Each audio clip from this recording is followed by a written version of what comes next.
So sa mga gusto mga mahilig sa mga ano dyan, sa mga seafoods, ito yung pehe. Ito yung kinain ko gabi. Ay, hindi, iba. Malaki ito tiya, ano? Oh, maliliit eh. Parang bato yata yun eh. Oh, talakang bato. Ito, dagat to. Pehe, yan. Oo.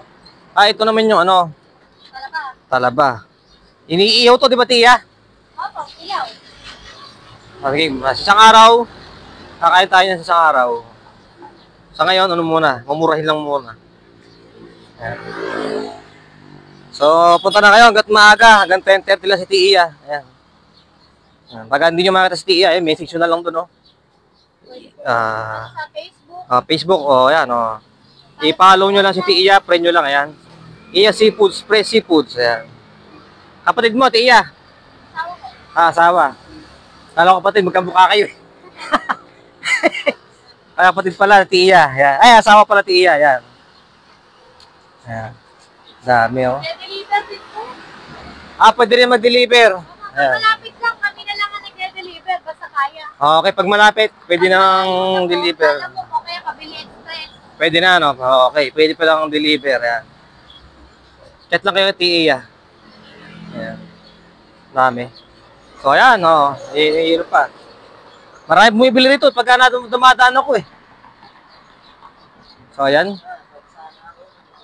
Ha? Pag umaga po, magsana. Oh, pag umaga, dami ganyan. Dumano ko yung umaga, dami mong nakahinto sa sakyan.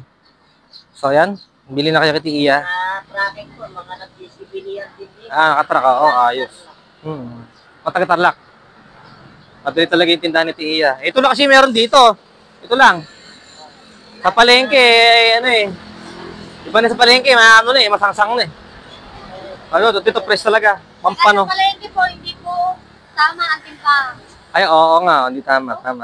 Minsan, sumusobra. Kaka-inspect nga lang po ni Mayor doon eh. Ay, ganon. Daming nakuha ang medalya eh. O, magbago na kayo. May mga daya dyan natin ba? Magbago na kayong buhay. Hindi ka, may karma yan, Ate Iya, no? Kaya nga hindi mo ma-asenso. Oo, kaya di makasenso pa. Naloloko lang. So, ito. Talagang masarap. Pampano? Malaki tinik na Tia, di ba? Oo, pampano. Malaki tinik din eh. Ninang, ito na yung ginahanap po. Pampano, tinatanong mo na isang araw. Pampano. Lapad, So, 3 piraso niya siguro nasa kalahating kilo. Ganun. 3 piraso po, mahigit ng kilo. May 1 kilo yun. Magkano sa kilo? 450 po. 450, yan. Pampano, ayan. So, ayan, bilhin na kayo kay Tia. Punta na kayo dito sa tindahan. Ayan.